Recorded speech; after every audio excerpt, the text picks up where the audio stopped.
Guys, Naruto Ninja Storm 3 is by far my favorite in the series of Naruto games, by far.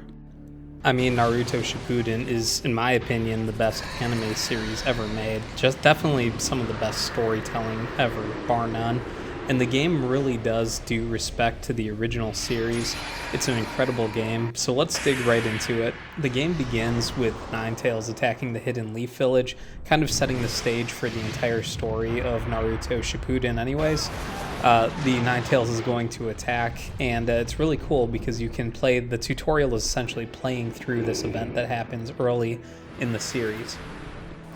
The visuals here are incredible. It's very similar to the actual anime series, except things are in 3D, which is a really cool take on the some of the coolest events that actually happen in the series itself. The game starts off with a blast, literally, as the Ninetales fires its tailed beast blast over at Minato. And it's a really cool scene in general, really cool start to the beginning of the game.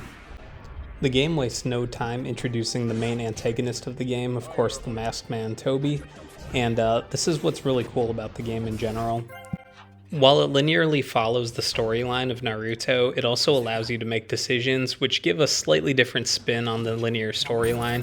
It definitely changes the experience that you have in the game as you get to play from different perspectives. It's a really cool system. The combat itself is excellent in this game.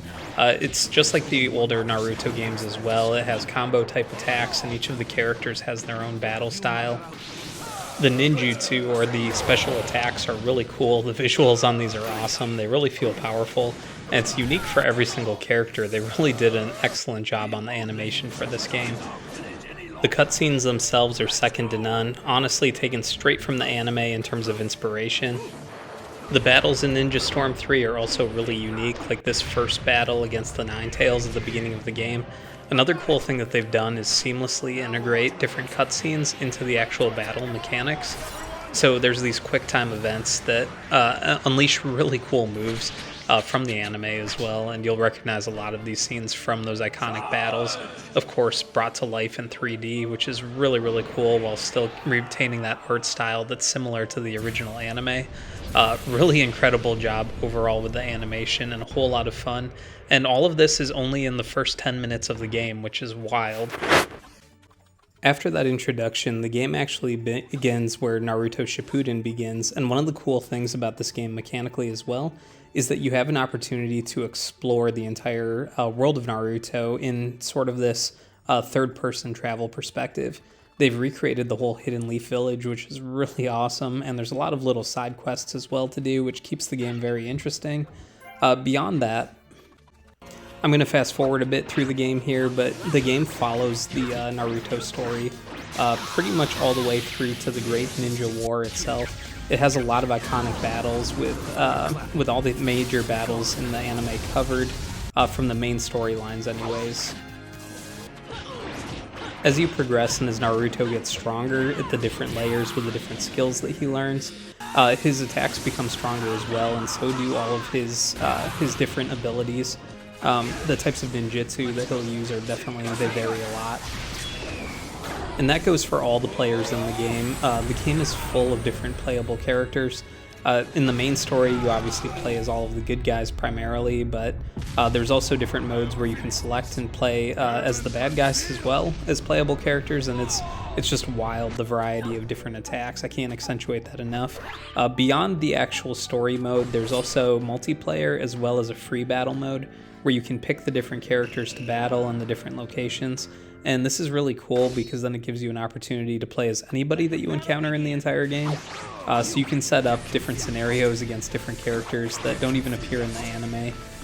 It's completely up to you, and this is a lot of fun then, because if you've ever thought, like, hey, I wish this guy and this guy would fight in some scene, you can actually make that happen here. So it's a really cool ability or mode of the game to be able to just come up with those different types of battles and experiment with different scenarios. The game also introduces an inventory system where you can buy and sell different items, and these will help you in the various battles themselves. You can assign these items to different slots on the directional pad, and that will allow you then in battles to use these items, which give you a big leg up in terms of actually beating the various missions. The whole main storyline took me about 8 hours to get through, to get to the end anyways, and the final battle is really challenging. The game ends with Naruto and Killer Bee battling against all the other Jinchuriki, as well as Toby himself, who is leading them. And it's actually really cool. It follows the anime as well pretty darn closely. Now, the one thing to keep in mind, and this is probably the most annoying thing about this game, is that the final battle, you can't save in between it, and it takes a really long time to get through. I would say the entire final battle from start to finish probably takes a full hour, and there's no way to save in between and continue your progress, so that's kind of a pain, but it is cool because it showcases here some of the other features of the game. Like, some of the battles are really unique because it'll be Naruto versus multiple other enemies versus instead of it being one-on-one battles like the other Naruto games primarily cover. So there is a pretty big variety here in terms of the different types of battles. Naruto will then go up against the tailed beasts themselves, and these battles are pretty straightforward, but they're kind of a pain in the butt to get through, especially if you lose because you have to repeat them. They are a lot of fun though, and each of the different tailed beasts is really unique in terms of their abilities and character set. So it is pretty cool in the end. But one of the cool things is these cutscenes again in the middle are super fun as well. They include some of the most iconic moments in these actual battles from the actual anime, and the combination of these things throughout the game makes you really feel like you're actually playing the anime story. Between the tailed beast battles, you're going to fight Toby as well, and he's pretty easy to beat, but you have to fight him multiple times. The difficulty here is that Naruto's health doesn't restore between these battles, so it's cumulative across all of them, and there are several, so it can be kind of a pain. The one thing that this does really well, though, is it creates the feeling that Naruto is being fatigued, and you are as well, as you go through these battles, where honestly the whole weight of the world is on Naruto's shoulders. And one thing that the game does really well, and to the producer's credit, they do a great job then of cutting in at random moments, kind of nostalgic moments from the original anime series as well. And what this does is it kind of helps you remember, but as well it just makes you feel the weight of what Naruto is really himself feeling. In the end, of course, Naruto ends up on his own here, and he ends up needing the Ninetales' help. A cool thing here is they do a really good job of making the scene feel very emotional in terms of the two finding reconciliation finally, but then just the same, Naruto is able to get his full set of power and sort of his complete form, and this is a really cool part of the game. You then get to play as Naruto in his tailed beast form, fighting the other tailed beasts as well, and these battles are really cool. They're a lot of fun. It's very interesting dynamic because the attack set is different, but then honestly these kind of drag on at a certain point as well, just because there's only so many attacks that Naruto has in his tailed beast form. Just like in the anime though, the power ends up getting taken from Naruto, and he's basically exhausted, yet still having to fight Toby by himself in the last battle. And this is a really cool scene in general, and it's cool that you're able to play through this. It really makes Naruto feel heroic by the end of the game, since he's doing this all on his own at this point of the game. And of course, Naruto is successful in defeating Toby, and he ends up saving the whole ninja world, as happens in the anime as well. This last fight scene is super satisfying.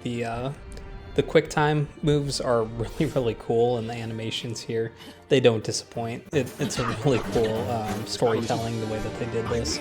And even though it follows and you know exactly what's going to happen based on the anime, just the way that they do it in 3D and the different camera angles, the way that they design the animations, it's really an awesome end to the game. So it definitely ends on a blast, and definitely you end with it with Naruto feeling extremely heroic by the end of the game, which is a really cool way to end things off. So, of course, Naruto is super tired by the end of that, and then Killer Bee walks up to him and basically catches him as he falls down. And it left me thinking, and maybe this is explained in the anime, but I was like, where the heck was Killer Bee through all this?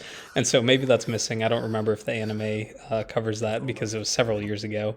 Um, but the game ends on a very emotional note, which I think is one of the most powerful moments in the actual series itself as well.